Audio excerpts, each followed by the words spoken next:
안녕하세요. 저는 평범한 30대 후반의 여자입니다. 여기에서 올라오는 사연들을 읽으면서 정말 많이 놀라곤 하는데요.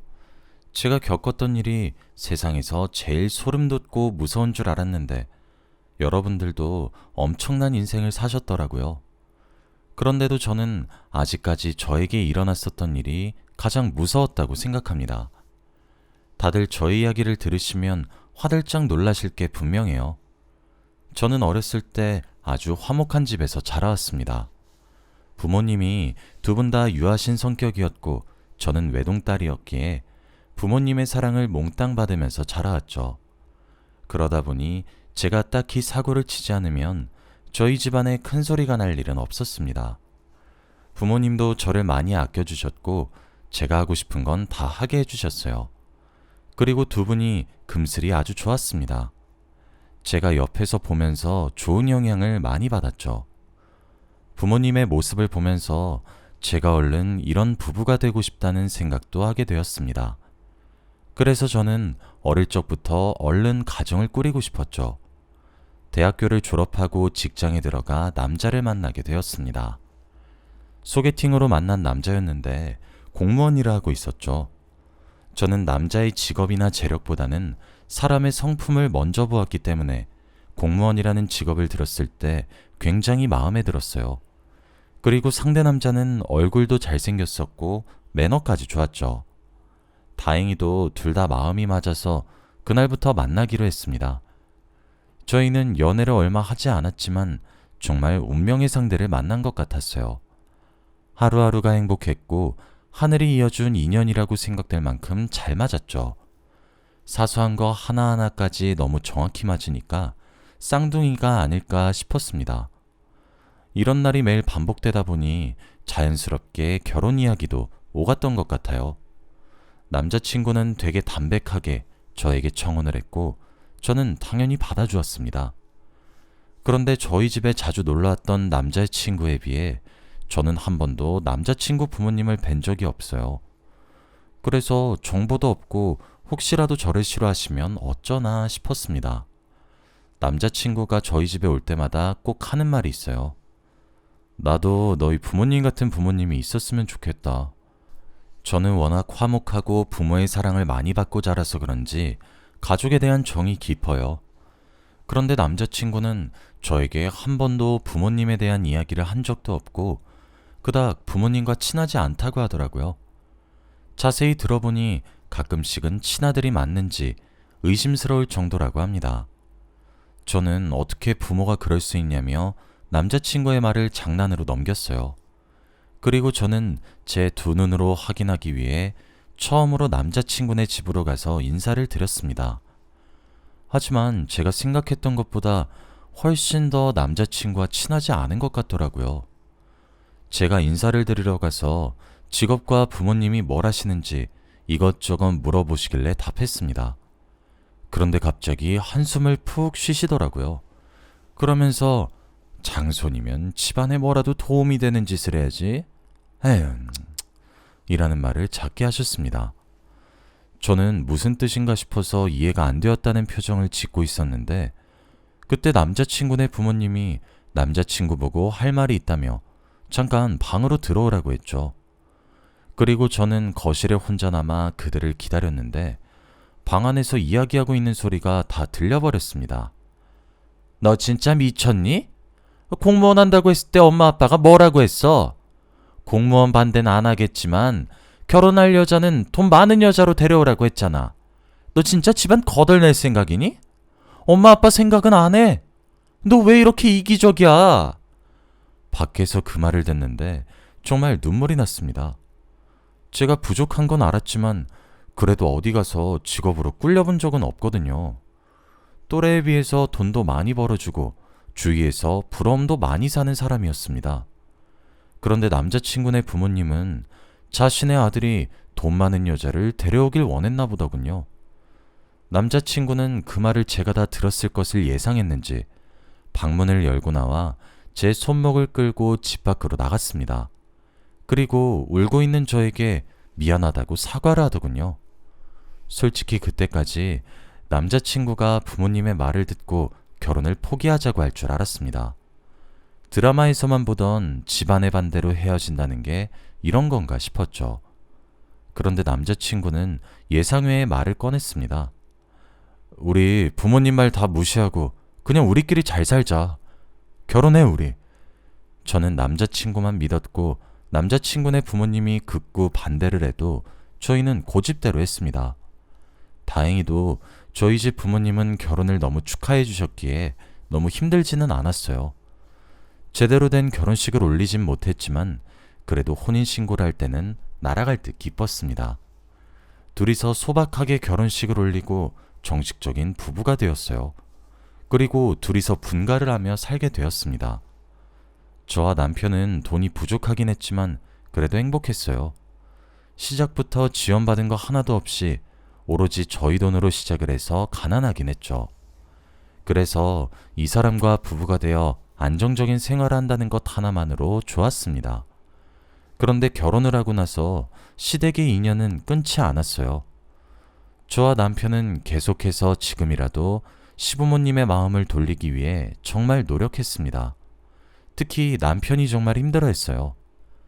남편은 부모의 연은 끊지 못하는지 계속해서 시댁에 연락을 드리더라고요. 버는 돈이 얼마 되지는 않았지만 티끌모아 태산이라며 꼬박꼬박 용돈을 보내드렸고 안부 연락도 계속 드렸지만 무시하셨어요. 돈은 계속 받으셨지만 저희 연락은 받지 않으셨죠. 저와 남편이 이렇게 잘 살고 있는데도 마음을 돌리지 않으니 너무 속상했어요. 그렇다고 돈을 다시 돌려주는 것도 아니고 다 쓰시면서 연락을 안 받으시니까 당황스럽기도 했습니다.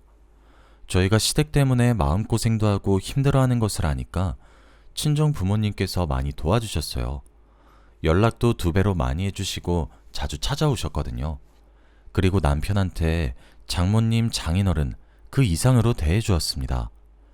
남편은 결혼하고 나서 저에게 나 장모님, 장인어른한테 부모님의 사랑을 느끼는 것 같아 라고 했고 남편은 저희 부모님이 가끔씩 정말 친부모님 같다고 했죠.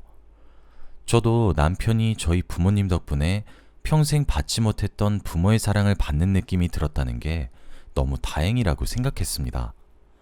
시댁의 문제만 아니면 그래도 나름 행복한 편이었어요.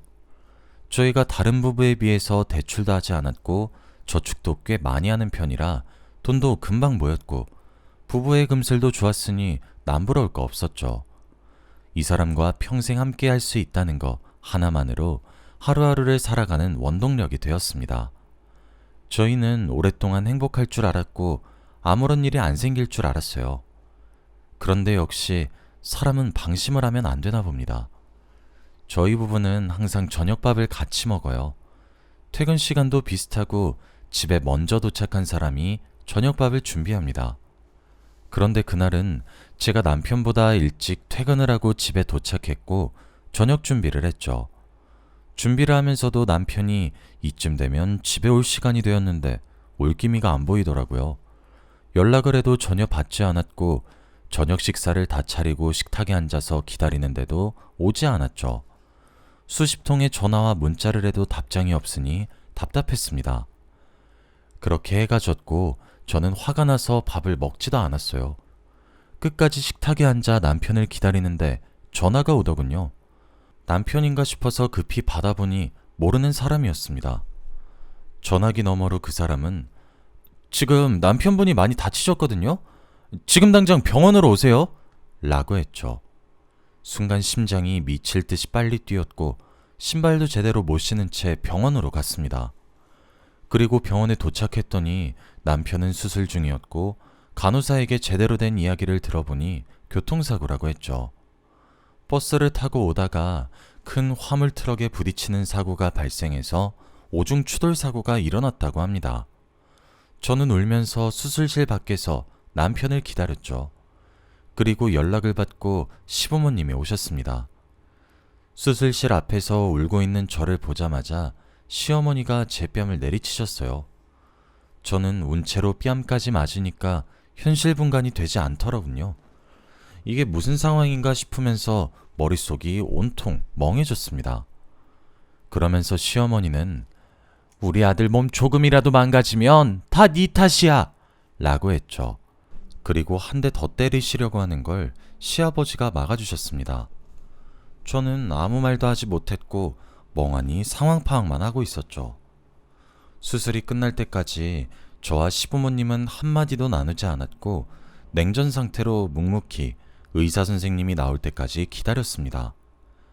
그렇게 몇 시간의 대수술이 끝나고 의사 선생님이 나오셨어요. 수술은 다행히 잘 끝났지만 후유증이 있을 수도 있다고 했습니다. 그 말을 듣고 시어머니는 뒷목을 잡고 쓰러지셨고 저는 바로 중환자실로 갔죠. 시부모님은 병문안을 오시지도 않았고 바로 집으로 돌아가신 것 같았어요. 몇 시간이 지나도 오시지 않으셨거든요.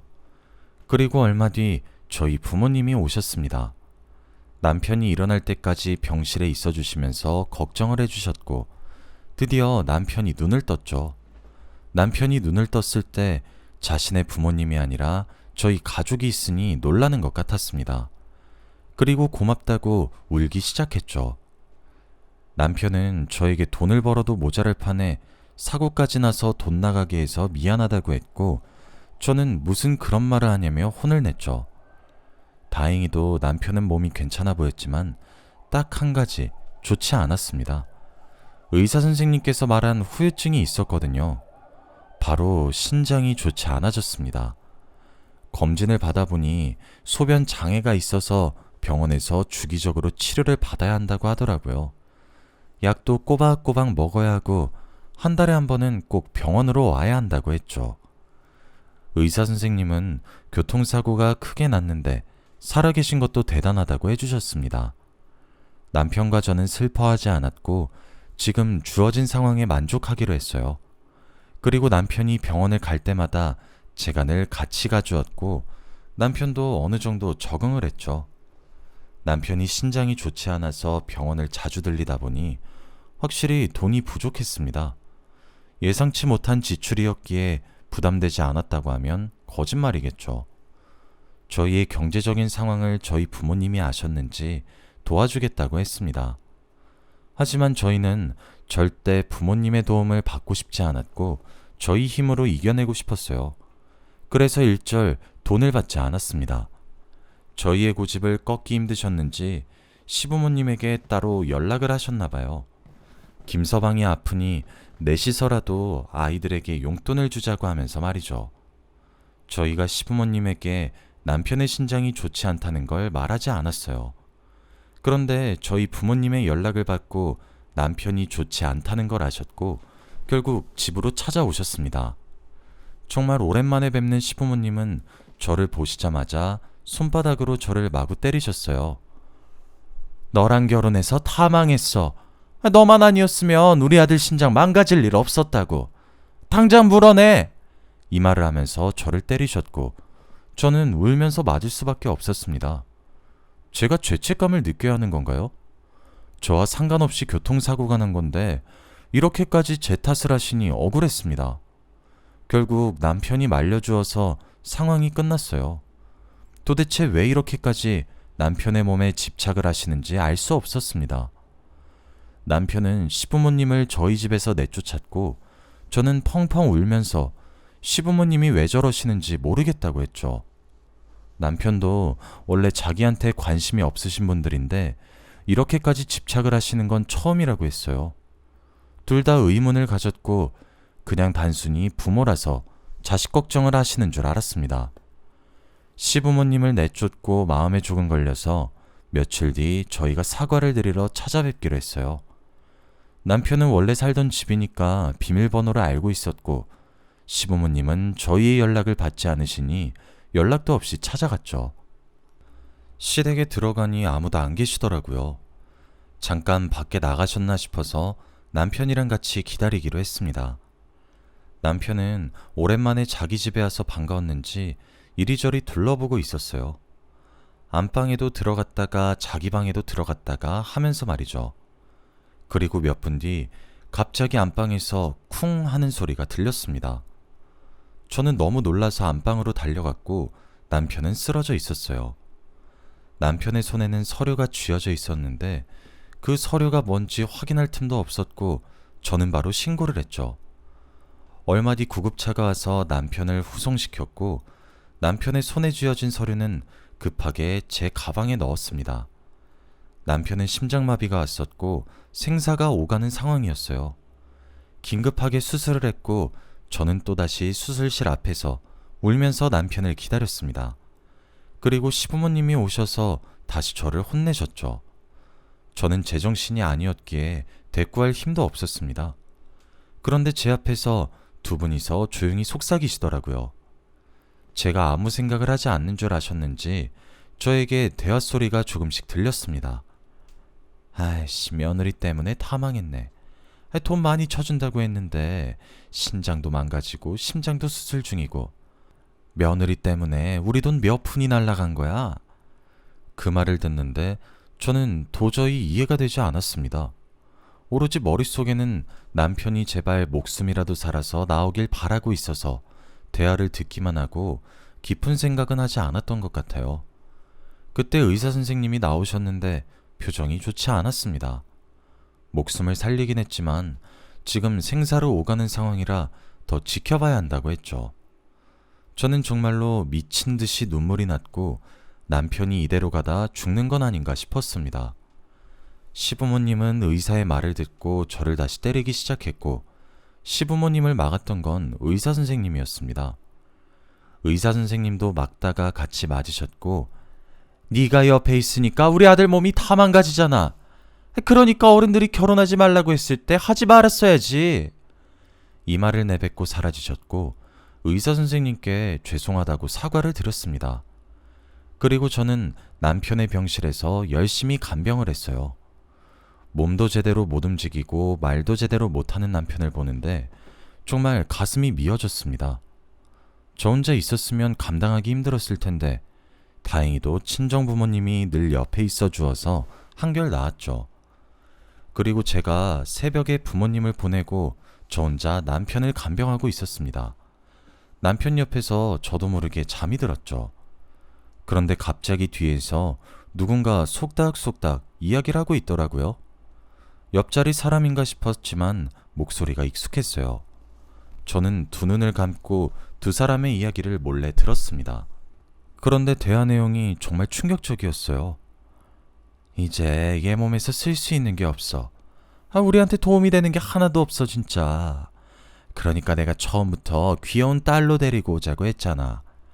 그런데 당신이 아들이 집안을 먹여 살릴 거라고 고집 피워서 아들을 데리고 왔는데 돈도 못 벌고 몸도 다 망가지고 키운다고 또 얼마나 많은 돈을 낭비했는데 남의 자식 이렇게 키운 게 평생의 한이다. 아이고 돈 아까워. 뒤에서 말하는 사람은 누가 봐도 시부모님이었고 저는 이게 무슨 말인가 싶었죠. 그리고 마지막으로 아이고 김 실장한테 뭐라고 말해. 내가 가져간다고 자신만만하게 말했는데 라고 했습니다. 저는 그 순간 온몸에 소름이 끼쳤고 말이 나오지 않았죠. 두 분은 그 말을 하고 병실을 나가셨고 저는 다시 머릿속으로 생각을 했습니다. 시부모님의 말에 의하면 제 남편은 그들의 친자식이 아니고 입양한 거죠. 그때 저는 순간 남편이 쓰러지기 직전에 보고 있던 서류가 떠올랐고 가방에 넣어두었던 그 서류를 열어보았는데 정말 충격적이었습니다. 장기 기증에 대한 서류들과 입양 서류들이었거든요. 남편은 아마 그 서류를 보고 너무 놀라서 심장마비가 온 것이 아닐까 싶었습니다. 지금 이렇게 말도 못하고 제대로 움직이지 못하는 남편이 마음속으로 얼마나 힘들까요? 평생 자신의 친부모인 줄 알았던 사람이 남이라는 사실도 너무 놀라울 텐데 그걸 팔아서 돈을 벌려고 했던 사람들인 것을 알면 너무 무서웠겠죠. 남편이 너무 불쌍했고 얼른 몸이 회복되었으면 좋겠다고 생각했습니다. 그리고 다음날 시부모님이 찾아오셔서 그만 남편을 보내라고 했어요. 미련하게 다 죽어가는 사람 붙잡고 있지 말고 그만 장례를 치르라고 했죠. 저는 절대 그럴 수 없다고 못을 박았고 예상외로 고집을 피우는 저를 보고 당황해 하셨어요. 그리고 독하네. 마음에 드는 구석이 하나도 없어. 라고 하며 병실을 나가셨고 저는 묵묵히 남편의 옆에 있었습니다. 그 뒤로 시부모님은 연락이 끊기셨고 친정 부모님과 저는 기적을 바라고 있었어요. 의사 선생님도 가망이 없진 않다고 하셨고 기다려보자고 했죠. 그런데 신이 정말로 있는 건지 남편은 기적적으로 회복했습니다. 의사 선생님도 남편에게 평생 쓸은 다 쓴 거라고 했고 그동안 착하게 살아서 그렇다고 했죠. 남편은 열심히 회복을 했고 퇴원을 하고 나서 본격적으로 그들을 신고하기로 했습니다. 남편은 입원하는 내내 이를 갈았어요. 목숨 바쳐서 복수를 하고 싶다고 했죠. 제가 들고 있던 장기기증 서류를 바탕으로 경찰에 신고를 했고 바로 잡혔습니다. 그 서류를 저희가 들고 있다는 거에 굉장히 놀라더군요. 절대 합의를 해주지 않았고 바로 고소를 했습니다. 결국 재판까지 가게 되었고 그들은 정말로 감옥에 갈 것 같으니 그제서야 사과를 하더군요. 속이 뻔히 보이는 행동을 하니까 더 악랄하게 복수하고 싶었습니다. 저희는 변호사까지 선임해서 소송을 이기려고 했고 다행히도 승소를 했죠. 그리고 그들은 징역형을 살게 되었습니다. 남편은 한때 자신이 정말 친부모라고 생각했던 사람을 고소하고 감옥까지 들어가게 했으니 아마 마음이 이만저만이 아닐 거예요. 그만큼 제가 옆에서 많이 도와주어야겠죠. 지금 생각해봐도 어떻게 그런 검은 속내를 몇십 년간 숨겼나 싶습니다. 여러분도 다 가족이라고 믿지 마세요. 말을 하지 않으면 정말 하나도 모릅니다. 여러분은 저 같은 일 겪지 마시길 바래요. 저희 이야기는 여기까지입니다. 들어주셔서 감사해요.